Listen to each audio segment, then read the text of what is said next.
Hello everybody, happy Tuesday, hope you've had a lovely day so far.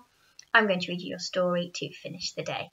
Today we've got He Was Much Too Clever, and it's from the same book that we read yesterday, our winter stories.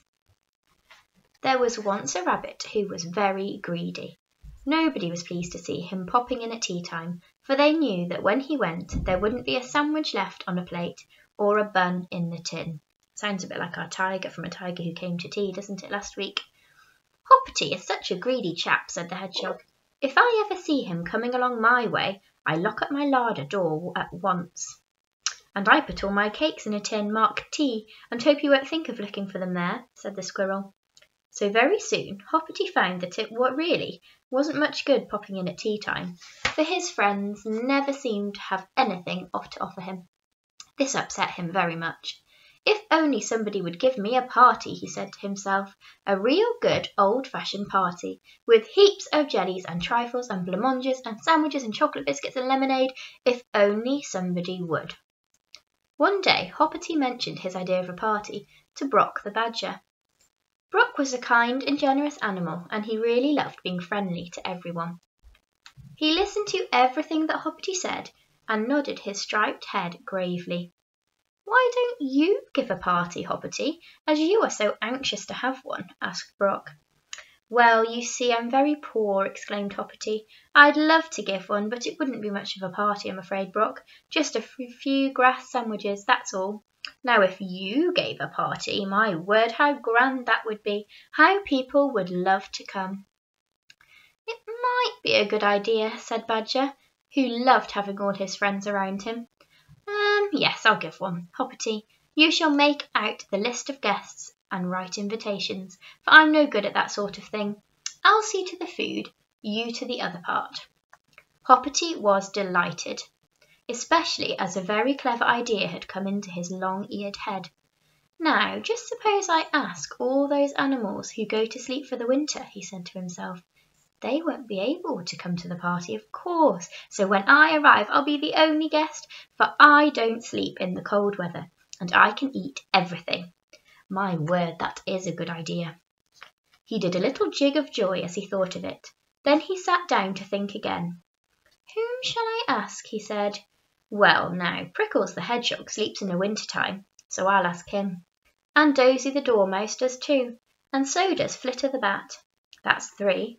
Then there's Bushy the red squirrel. He's nearly always asleep in the winter time. And Slither the snake too. I found him asleep in the hollow of a tree last winter, so I know he doesn't like the cold weather. Ooh, and Croak the frog, and Crawler the toad, of course. They sleep soundly in the winter time. Very soon Hoppity had sent out the invitations for the 7 guests.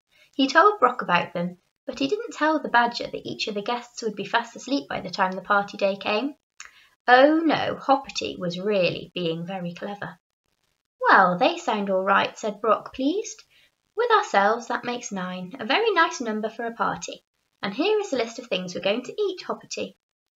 He handed Hoppity a list. The rabbit's eyes nearly fell out of his head as he read it. 20 radish sandwiches, 20 lettuce sandwiches, 20 tomato rolls, 6 chocolate blancmanges, 6 trifles, 6 pink jellies, 6 yellow jellies, 2 pounds of chocolate biscuits, 6 jugs of sweet lemonade. Oh, fine, fine, said Hoppity. This will be the best party ever given in Bluebell Wood, Brock. You are really most generous. Now, what about the date? I think the 1st of November would be a good time. Very well, said Brock, who hadn't much idea of time. I've got a calendar on the wall of my den. I tear off each day of each morning. I shall know when November the 1st is coming near. You can depend on me. All the guests answered their invitations, and they all said they would come. Hoppity grinned when he read the letters. They will all be fast asleep for the winter, he chuckled. None of them will be able to come then, and I shall have the finest feast I've ever had. Brock will eat a few things, I dare say, but I'll eat the most. Hoppity could hardly wait till November. Frost came in October, and the animals shivered. The last swallows left, the leaves fell, and a good many of the smaller animals began to feel very sleepy. The hedgehog found a hole in the bank, lined it with moss and dead leaves, and fell fast asleep. The dormice slept in a cosy hole underneath a tree root. The snake found a hollow tree and coiled up there with its brothers. The toad slept soundly under a big mossy stone, and the frog went down to the mud at the bottom of the pond. The squirrel decided to take a nap too, till a warm spell came, and the bat shivered and went to hang himself upside down in an old barn he knew. November the 1st came at last, a fine cold day, with a round red sun in the sky. Hoppity was tremendously excited. His sister had knitted him a new blue scarf to wear for the party, so he really looked very smart. "I'll try and bring you home a piece of lettuce sandwich," he promised her. "Now it's 4 o'clock, I must be off. There will be a spread in Brock's den." He sped off, chuckling to think that all the other guests were fast asleep.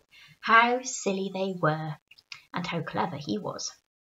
He came to Brock's hole. It was blocked up, but there was a bell outside. Hoppity rang it and heard the bell jangling loudly. Nobody came to the hole. Hoppity rang again.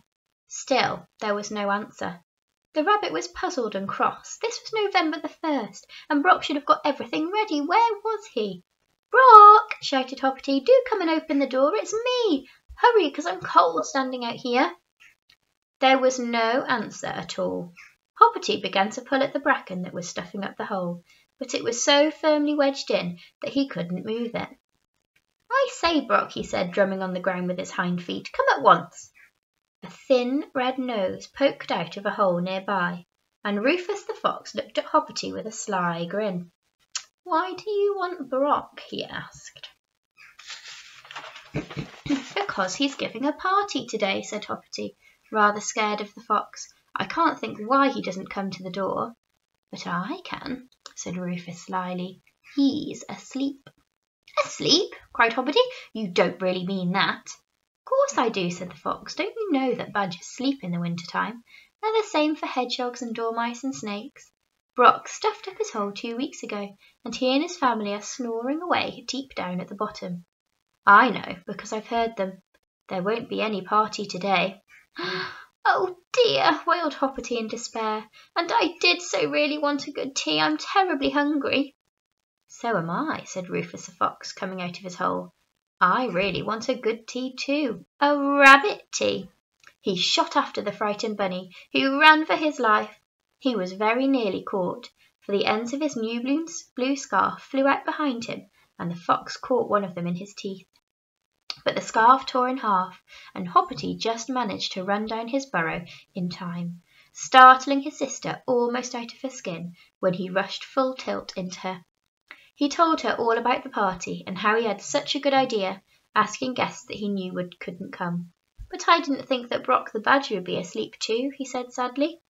"The trouble with you is that you're too greedy and you think yourself too clever," said his sister, who was cross about the torn scarf.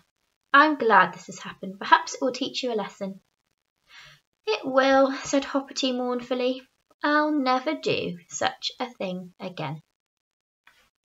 Now, there's a big lesson in this story, I think, for us to learn, and it's that we must be grateful for everything we have and thankful for those around us who give us lots and lots of lovely things, maybe your parents or your carers, and just saying a big thank you.